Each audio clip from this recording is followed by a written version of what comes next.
புறம் பேசுறதை விட டேஞ்சரானது என்ன தெரியுமா? புறம் பேசுறது வெறும் பாவம். இதை விட டேஞ்சரான பாவம் என்ன தெரியுமா? என்னது? பேசின புறத்தை கொண்டாந்து திரும்ப கொடுக்குறேன். நமீமா. பேசும் வரைக்கும் பிரச்சனை இல்லை. இப்ப இவங்க 2 பேரும் என்ன பத்தி பேசினாங்கன்னா பேசிட்டு போறாங்க. அல்ஹம்துலில்லாஹ், எனக்கு 2 பேரும் நன்மையும் ஜெனரேட் ஆகுது. அவங்க 2 பேரும் செய்யற நன்மையாவளவும் எனக்குத்தானே. என்ன பத்தி புறம் பேசுறாங்க. ஆனா எனக்கு ஒண்ணும் இல்லை. நான் கண்டா ஹாஜியாருக்கு சலான் சொல்லிட்டு போவேன், அவருக்கும் சலான் சொல்லிட்டு போவோம், சிரிச்சுட்டு போவார். இவர் என்ன பண்றாரு? அவர் பேசினது வந்து என்கிட்ட சொல்றாரு, மௌலவி அவர் அப்படி உங்களை பத்தி பேச 2 பேரும் தான் பேசினது. அவர் என்ன செஞ்சிருக்கணும்? என்னில மஹப்பத்துண்டா அவர்கிட்ட சொல்லிக்கணும், தம்பி இப்படி பேசாதீங்க, இது முறை இல்லை, இது நீங்க பேசுறது புறம், ஹராம், அல்லாஹ் உங்களை மன்னிக்க மாட்டான், உங்களுக்கும் அல்லாஹ் இப்படி செய்வான். ரைட்? உங்களோட வீட்டுக்குள்ள வச்சு உங்களை அவமானப்படுத்துவாங்க. குர்ஆன் ஹதீஸை சொல்லி அவரை கட்டுப்படுத்துறதை விட்டுட்டு அவருக்கு அந்த எரியிற நெருப்புல எண்ணெய் ஊத்துற மாதிரி அவரை சுப்பேத்தி பேச வச்சு போட்டு கொண்டாந்து என்னைகிட்ட சொல்றது, மௌலவி உங்களை பத்தி அவர் இப்படி பேசினாரு. இவங்க 2 பேரும் பேசின நேரத்தில் எனக்கு ஒன்றும் இல்ல, அல்லாஹ்க்கு தெரியும், அல்லாஹ் எனக்கு என்ன செய்யறான், இவங்க மூலம் நன்மைகளை சேர்த்துட்டே இருந்தான்.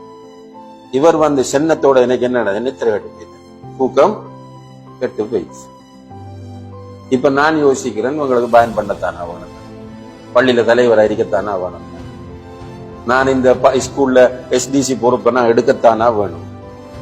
என்ன ஃபெடப்பாக்கினால அவர் இல்லை, யாரு இந்த கூட்டாளி இவர். கோல் மூட்டிகள் டேஞ்சர். அந்த பண்புகளை விடுங்க. நான் கதைச்சிட்டு தான் இருப்பான். புறம் பேசுறது என்பது ஒரு நோய். அவன் பேசிட்டு இருப்பான். பேசுறதால ஒரு குறையும் இல்லை, நமக்கு நன்மானு. அவங்களுக்கு பாவம் எழுதப்படுது, அவங்களோட நன்மை எனக்கு சேவ் ஆகுது.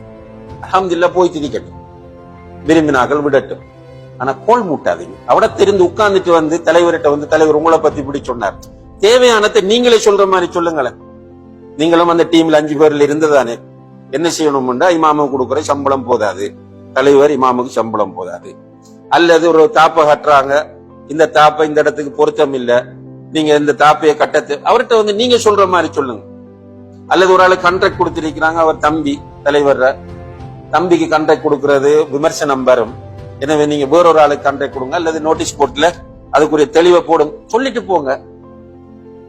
அதை விட்டுட்டு வந்து அவங்க இப்படி சொல்றாங்க, இவங்க இப்படி சொல்றாங்க, அவர் இப்படி சொல்றாருன்னு சொல்லக்குள்ள கொஞ்சம் பேர் இந்த சமூகத்தை கட்டி எழுப்பணும் என்று வரக்கூடியவர்கள் மனம் நொந்து சோர்வடைந்து ஒதுங்குறதுக்கு முடிவெடுக்கிறாங்க. அவங்களும் ஒதுங்கினா யார் சகோதரர்களே இந்த சமூகத்தை முன்னெடுத்து கொண்டு போறது?